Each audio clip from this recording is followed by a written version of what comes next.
الحمدللہ رب العالمین نحمد و نصلی علی رسولہ الکریم اما بعد فاعوذ باللہ من الشیطان الرجیم بسم اللہ الرحمن الرحیم رب اشرح لی صدری ویسر لی امری واحلل عقدۃ من لسانی یفقہوا قولی۔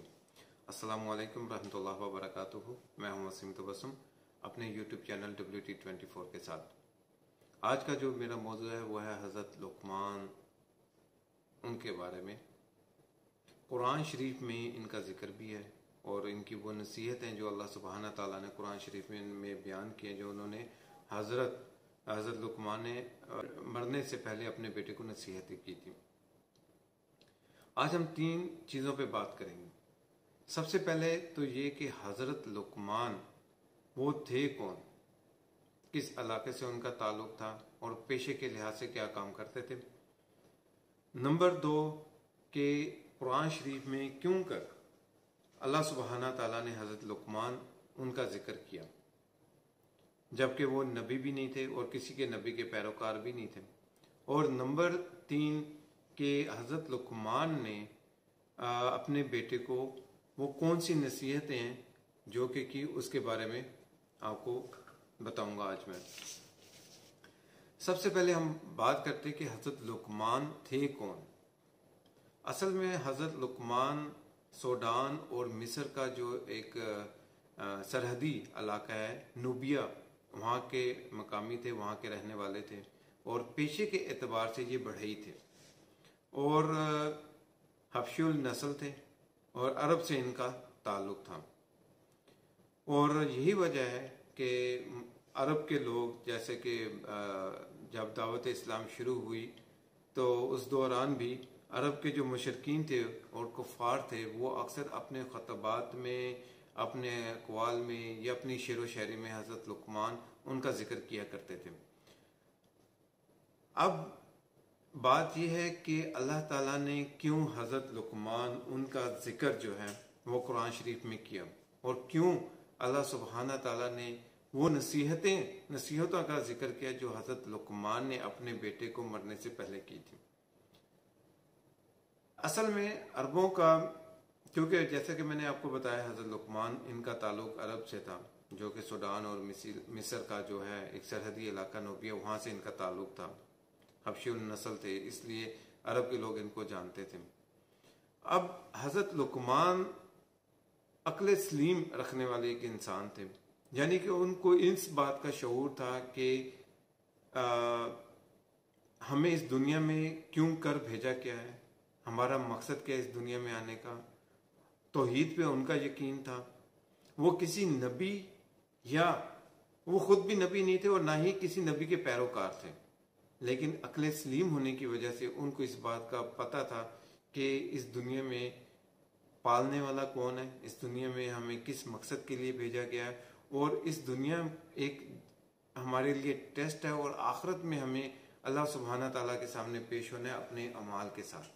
اس بات کا ان کو شعور تھا کہ آخرت اور توحید پہ ان کا پورا ایمان تھا۔ اور اب قرآن شریف میں اس چیز کا کیوں ذکر کیا گیا؟ جب دعوت اسلام پھیلنا شروع ہوئی، نبوت ملنے کے بعد، آپ صلی اللہ علیہ وآلہ وسلم کو نبوت ملنے کے بعد مکہ میں دعوت اسلام پھیلنا شروع ہوئی، تو اس وقت کفار نے مسلمانوں پہ بہت زیادہ تشدد کرنا شروع کر دیا۔ یہ سورہ جو ہے حضرت لقمان، یہ ابتدائی دور کی سورہ ہے، یعنی کہ جب نبوت ملی اس کے کچھ عرصے کے بعد حضرت سورہ لقمان نازل ہوئی تھی۔ اصل میں حضور اکرم صلی اللہ علیہ وسلم کے دعوت جو سب سے پہلے سٹارٹ ہوئی تھی وہ تھی کہ توحید پر ایمان اور آخرت پر ایمان۔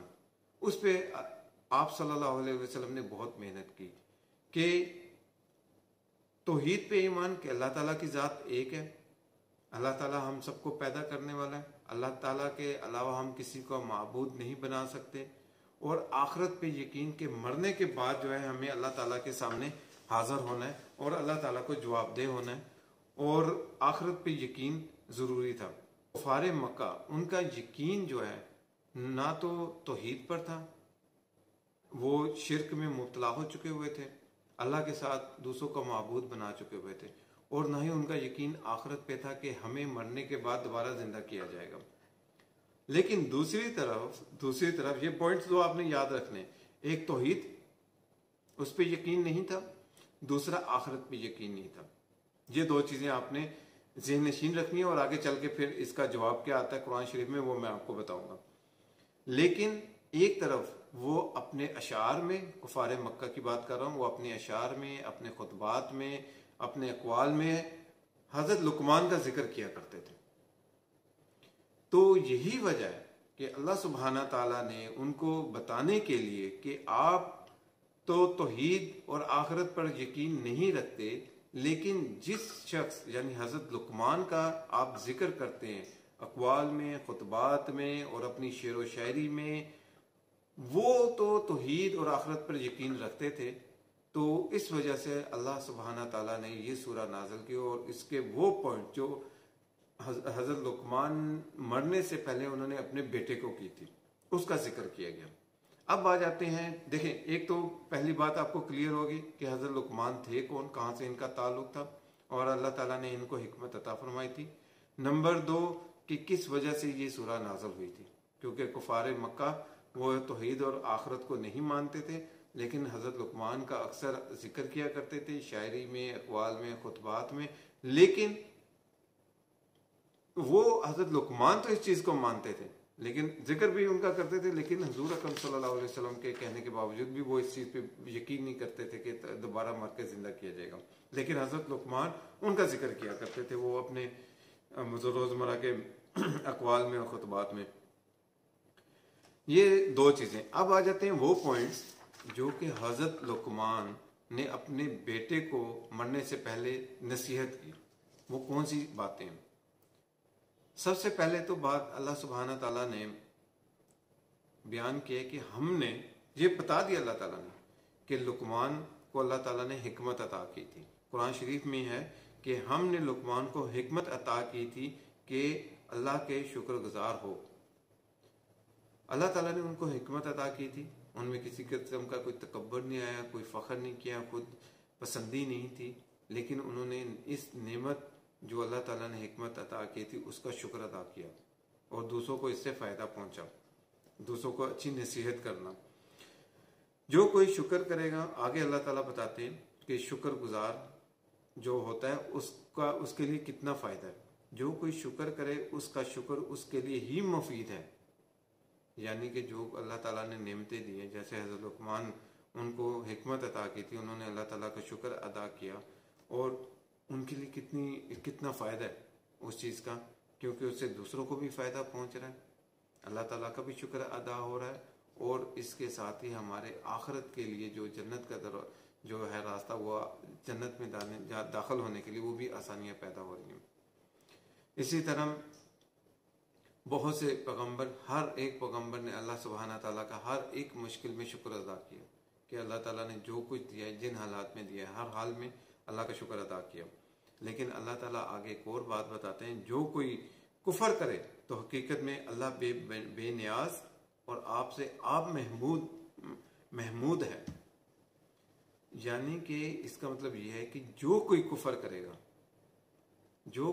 کرے گا وہ اس کا خود ہی ذمہ دار ہوگا۔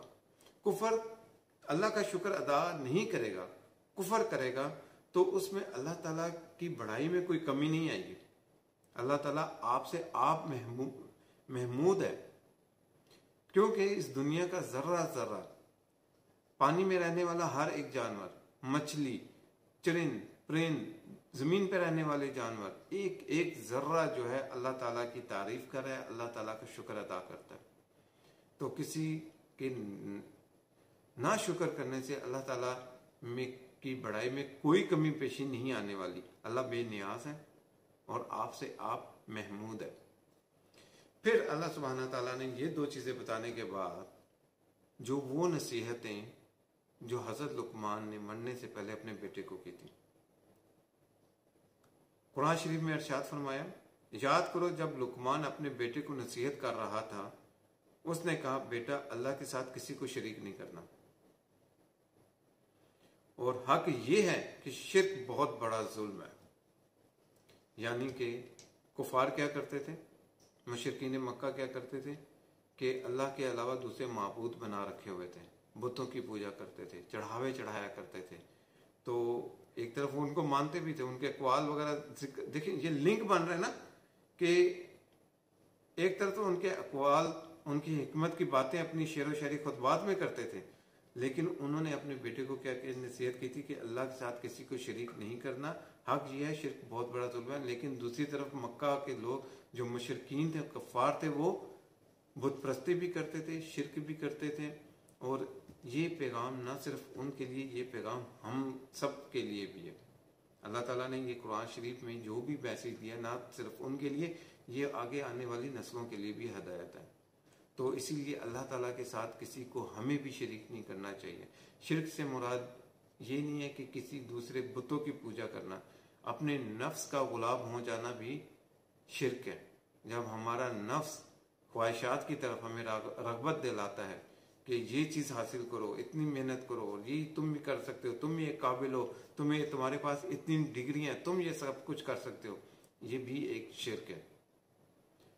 انسان کو جو حکمت اللہ تعالیٰ نے جو حضرت لقمان کو حکمت دی تھی، اسی طرح اللہ تعالیٰ نے دنیا میں رہنے والے جتنے بھی انسان ہیں، ہر ایک کو نعمتوں سے نوازا ہے، ہر ایک کو ایک شعور دیا ہے تاکہ وہ سمجھ سکے کہ یہ سب کچھ اللہ تعالیٰ نے دیا، ہمیں اس کا شکر ادا کرنا ہے، نہ کہ اپنی قابلیت کہ میں نے بہت زیادہ علم حاصل کر لیا، اب مجھے سب کچھ پتہ ہے اور میں سب کچھ کر سکتا ہوں، اور میرے لیے جو ہے دولت ہی دولت ہے، میرے محلات بنے ہوئے ہیں. تو ہر حال میں ہمیں اللہ کا شکر ادا کرنا چاہیے، کیونکہ ہر چیز اللہ تعالیٰ کی دی ہوئی ہے. اور یہ بتایا کہ حق یہ ہے کہ شرک بہت بڑا ظلم ہے، اپنے آپ کو جہنم میں دھکیلنا ہے. شرک بہت بڑا کبیرہ گناہ ہے. پھر اس کے بعد حضرت لقمان نے دوسری جو نصیحت کی اپنے بیٹے کو کہ بیٹا کوئی چیز رائی کے دانے پر برابر بھی ہو، چھوٹے سے دانے کے برابر بھی ہو، کسی چٹان میں یا آسمان میں یا زمین میں کہیں چھپی ہو، اللہ اسے نکال لائے گا، وہ بہت باریک بین اور باخبر ہے. تیسری نصیحت، پہلی نصیحت کہ اللہ کے ساتھ کسی کو شرک نہیں کرنا، دوسری نصیحت کہ شرک بہت بڑا ظلم ہے، چوتھی نصیحت کہ کوئی بھی چیز چھوٹی سے چھوٹی جگہ پہ ہو، چھوٹے سے چھوٹا گناہ ہو، ہم یہ سمجھتے ہیں کہ چھوٹے یہ گناہ ہے، پردے کے پیچھے اندھیرے میں کوئی دیکھ نہیں رہا، لیکن قیامت والے دن جب ہمیں اللہ کے سامنے حاضر ہونا ہے، اس دن یہ سب کچھ نکل کر سامنے آ جائے گا، کیونکہ اللہ تعالیٰ بہت باریک بین اور باخبر ہے. یہ تنبیہ کی جا رہی ہے، وارننگ دی جا رہی ہے بیٹے کو کہ بیٹا اس غفلت میں نہ پڑے رہنا کہ تم گناہ کرو گے اور تمہیں کوئی دیکھنے والا نہیں ہے. چھوٹے سے چھوٹا گناہ بھی ہوگا، چھوٹے سے چھوٹا ذرہ بھی ہوگا، وہ بھی قیامت والے دن جب اللہ کے حضور ہم حاضر ہوں گے، اللہ کے سامنے حاضر ہوں گے، وہ ایک ایک چیز گواہی دے گی کہ اس شخص سے یہ برائی ہوئی ہے. ایک ایک ذرہ بولے گا، ایک ایک چھوٹی سے چھوٹی چیز سامنے آ جائے گی، کیونکہ اللہ تعالیٰ بہتر انصاف کرنے والا ہے. پھر بیٹا چوتھی نصیحت، بیٹا نماز قائم کرنے کا حکم دے اور بدی سے منع کر.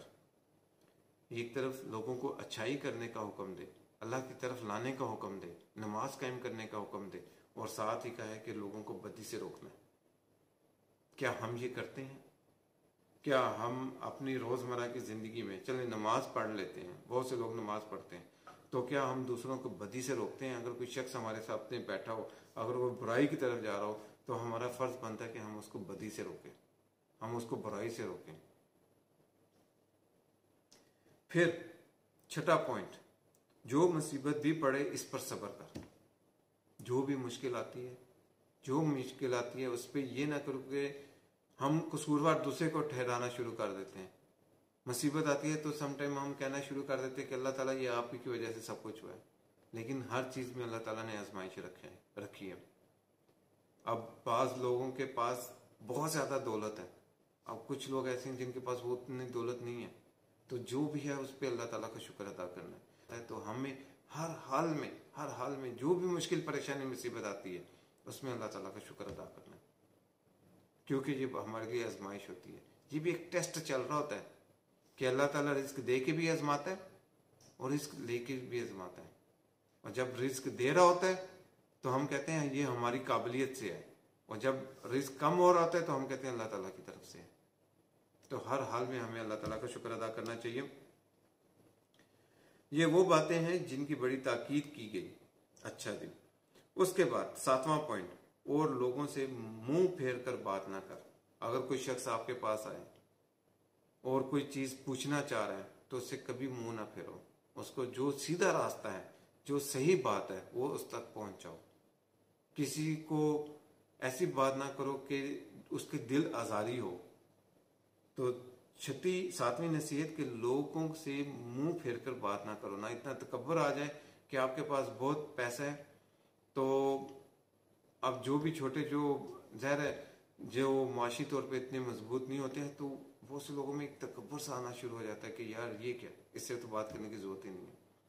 تو اسی لیے ہر حال میں اللہ تعالیٰ اگر زیادہ دولت دے دی ہے، اللہ تعالیٰ نے زیادہ اولاد دے دی ہے، اللہ تعالیٰ نے بہت سی نعمتیں دی ہیں، تو اس کا مطلب ہرگز نہیں ہے کہ اپنے چھوٹوں سے منہ پھیر کر آپ بات کرو.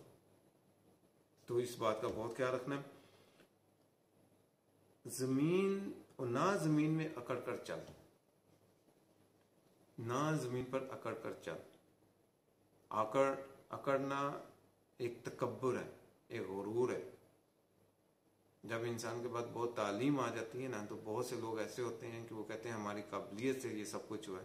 زمین پہ اکڑ کر چلنا شروع ہو جاتے ہیں اور دوسروں کو یہ ثابت کرنے کی کوشش کرتے ہیں کہ جو میرے پاس علم ہے وہ تمہارے پاس نہیں ہے، یا پھر جو میرے پاس اتنی دولت ہے، میرے پاس محلات ہیں، تمہارے پاس نہیں ہے. تو اکڑ کر چلنا شروع ہو جاتے ہیں. ہم دیکھتے رہتے ہیں اپنے ارد گرد بہت سے لوگ ہیں، جب کہیں بھی ہوں تو بالکل ان کا چلنے کا سٹائل ہی کچھ اور ہوتا ہے. اللہ تعالیٰ کو تکبر اور غرور نہایت ناپسند ہے. تو اسی لیے انہوں نے یہ نصیحت کی، نہ زمین پر اکڑ کر چل، بالکل تحمل سے چلنا ہے. 9واں پوائنٹ، بہت اہم پوائنٹ، اللہ کسی خوش پسند اور فخر جتانے والے شخص کو پسند نہیں کرتا. نہ تو کسی کے خوشامد کرو، نہ ہی اپنے دل میں ایسی بات لے کر آؤ کہ میں بہت بہتر ہوں سب سے. اگر کوئی نماز پڑھتا ہے تو ہم دل میں یہ خیال پیدا ہو جاتا ہے، شیطان وسوسے ڈالتا ہے کہ تم تو نمازی ہو، تم تو اس سے بہت بہتر ہو. خود پسندی سی آنا شروع ہو جاتی ہے نا، کہ ریاکاری اس کو کہتے ہیں، جو کہ اللہ کو ناپسند ہے. جب انسان کوئی نیکی کی طرف قدم بڑھاتا ہے، نمازیں پڑھنا شروع کر دیتا ہے، تہجد پڑھنا شروع کر دیتا ہے، قرآن شریف پڑھنا شروع کر دیتا ہے، علم آنا شروع ہو جاتا ہے، تو شیطان کے پاس پھر دوسرا حل یہ رہتا ہے کہ اس کے دل میں ریاکاری ڈالنا شروع کر دیتا ہے کہ یو آر دا بیسٹ، باقی کسی کو کچھ نہیں پتا. جب کوئی سوال پوچھنے لگتا ہے تو ہم اس کے ساتھ فوراً ہی جواب دینا شروع کر دیتے ہیں، یار میں تم سے زیادہ جانتا ہوں. یہ نہیں کرنا. اللہ کو خود پسندی اور فخر جتانے والے شخص کو اللہ تعالیٰ پسند نہیں کرتا. 10واں پوائنٹ، اپنی چال میں اعتدال اختیار کر، بالکل تحمل سے. کہ دنیا کی ریس میں گم نہ ہو جانا، کہ دنیا جس طرف جا رہی ہے ایسا نہ ہو کہ دنیا کی ریس میں گم ہو جاؤ اور تیز بھاگنے کی کوشش کرو کہ میں اس سے آگے نکل جاؤں، میں اس سے آگے نکل جاؤں، میں اس سے آگے نکل جاؤں. اپنے ٹارگٹ بنانا شروع کر دو بالکل تحمل سے، کیونکہ رزق اللہ تعالیٰ کی ذات نے دینی ہے، اور جتنا نصیب میں ہے نا رزق اتنا ہی ملے گا، نہ اس سے بڑھ کے ملے گا نہ اس سے کم ملے گا. جتنی زندگی ہے اتنی جینی ہے. اور اس بات پہ اپنی قابلیت، اللہ تعالیٰ نے دیکھے قابلیت انسان کو دی ہوتی ہے، لیکن اس بات پر یہ فخر کرنا کہ یہ میری قابلیت ہے، میری پاس اتنی تعلیم ہے، میرے پاس ایجوکیشن ہے، میں نے بہت سی کتابیں پڑھ لی ہیں، اب میں سب پہ حکمرانی کر سکتا ہوں. لیکن ایسا نہیں ہے. وہ بھی جو آپ کے تعلیم دی، جو آپ کو تعلیم ہے، جو نالج ہے، جو ایک آپ کے اندر ایبلٹی اللہ تعالیٰ نے ڈال دی، وہ بھی اللہ تعالیٰ کی طرف سے ہی ہے میرے بھائی. وہ بھی کسی عام، ایسا نہیں ہے کہ اللہ تعالیٰ چاہے وہ سب کچھ آپ کے اندر سے سلب کر لے، سب کچھ نکال لے، آپ کو تو پتہ بھی نہیں چلے گا کہ آپ کے ساتھ ہوا گیا. وہ کہاں بھی پھر تعلیم گئی، وہ کہاں گیا پیسہ، وہ کہاں گیا آپ میں اتنا تکبر اور فخر، جو اکڑ کے زمین پہ چلنا. تو اپنی چال اعتدال کے ساتھ رکھو ہر حال میں. یعنی کہ جب نماز بھی پڑھو، بڑے اعتدال کے ساتھ پڑھتے ہیں نا لوگ، اکثر لوگ بس جلدی جلدی کر لیں، نماز بھی پڑھو بالکل تسلی سے، تحمل سے، اس طرح پڑھو کہ آپ اللہ سے بات کر رہے ہو. ایسا نہیں جب ہم نے رٹا رٹایا کوئی کام ہوتا ہے نا تو ہم بھاگم دوڑ کرتے ہیں. اور اس طرح دنیا کی ریس میں بھی یہی چیز ہے، بالکل تحمل سے چلو. آج نہیں تو کل اللہ تعالیٰ دعائیں قبول کرے گا. اگر آپ کو زیادہ کی خواہش ہے، اللہ تعالیٰ کسی کی دعا کو رد نہیں کرتا، تو اسی لیے دنیا میں رہ کے اپنی چال میں اعتدال اختیار کر. آخری پوائنٹ جو بہت زیادہ اونچی آوازوں میں باتیں کرتے ہیں نا، ان کے بارے میں بتایا گیا. اپنی آواز ذرا پست رکھ. سب آوازوں سے زیادہ بری آواز گدھوں کی آواز ہوتی ہے. گدھے کی آواز سنی ہوگی نا آپ نے، اکثر بول رہے ہوتے ہیں، تو سب سے اونچی آواز گدھے کی ہوتی ہے. ہم نے اپنے اندر دیکھنا ہے. جب ہم کسی سے بات کر رہے ہو نا تو یہ سوچ لیجیے گا کہ قرآن شریف میں اس کے بارے میں کیا کہا ہے. کہ حضرت لقمان نے کہا ہے اپنے بیٹے کو نصیحت کرتے ہوئے کہ سب سے اونچی آواز گدھے کی ہوتی ہے. تو اپنی آواز کو پست رکھیں. جب کسی سے بات کریں تو اپنی آواز کو ایک لیول میں رکھیں تاکہ کسی کی دل آزاری نہ ہو، کسی کو برا نہ لگے. کیونکہ اگر یہ جو 11 پوائنٹس میں نے آپ کو بتائے ہیں، ان 11 پوائنٹس میں ایک کمپلیٹ یعنی کہ زندگی گزارنے کا لاہے عمل ہے. اللہ کے ساتھ کسی کو شریک نہیں کرنا. گناہ شرک سب سے بڑا گناہ ہے. گناہ کرتے وقت یہ نہیں ذہن میں رکھنا کہ کوئی مجھے دیکھ نہیں رہا. اللہ چھوٹی سے چھوٹی چیز کو تلاش کر لیتا ہے، بہت باریک بین اور باخبر ہے. لوگوں کو نماز کی تلقین کرنا، خود بھی نماز پڑھنا اور برائی سے روکنا. مصیبت پڑے تو صبر کرنا. پھر اس کے بعد لوگوں سے منہ پھیر کر بات نہیں کرنا، نہ زمین پہ اکڑ کے چلنا. خود پسندی اور فخر سے نہیں جتانا کیونکہ اللہ کو ناپسند ہے. اپنی چال میں اعتدال پیدا کرنا اور اونچی آواز میں کسی سے بات نہیں کرنا. یہ وہ نصیحت ہیں جو حضرت لقمان نے حضرت اپنے بیٹے کو کی تھی. اب یہ سب چیزوں کا خلاصہ یہ ہم اگر قرآن شریف میں دیکھیں تو یہ خطاب جو ہے وہ مشرکین مکہ سے، لیکن یہی چیز آگے نسل کے لیے، ہمارے لیے، تاکہ ہم ان چیزوں کا خیال رکھیں. اگر ہم اپنا موازنہ کریں اس وقت کے مشرکین کے ساتھ کہ ہم ایک طرف تو کہتے ہیں کہ ایاک نعبد و ایاک نستعین، اللہ تعالیٰ ہم تمہاری عبادت کریں اور تم ہی سے مانگتے ہیں، کیا ہم اس پر عمل کرتے ہیں؟ تو ناظرین یہ تھا میرا آج کا پروگرام. امید کرتا ہوں آپ کو بہت پسند آیا ہوگا اور اس کو آگے شیئر کریں کیونکہ دوسروں تک اچھا پیغام پہنچانا بھی صدقہ جاری ہے. اور میری دعا ہے کہ اللہ تعالی ہمیں میرے سمیت ہم سب کو اپنے دین کو سمجھنے، قرآن شریف کو سمجھنے، اس پر عمل کرنے کا فہم عطا فرمائے. اور دوسرا یہ کہ انشاءاللہ تعالی آج 25ویں طاق رات ہے تو خوب عبادت کریں، خوب نفل پڑھیں اور اپنی دعاؤں میں مجھے بہت یاد رکھیے گا. انشاءاللہ اگلی ویڈیو میں پھر ملاقات ہوگی. السلام علیکم رحمۃ اللہ وبرکاتہ.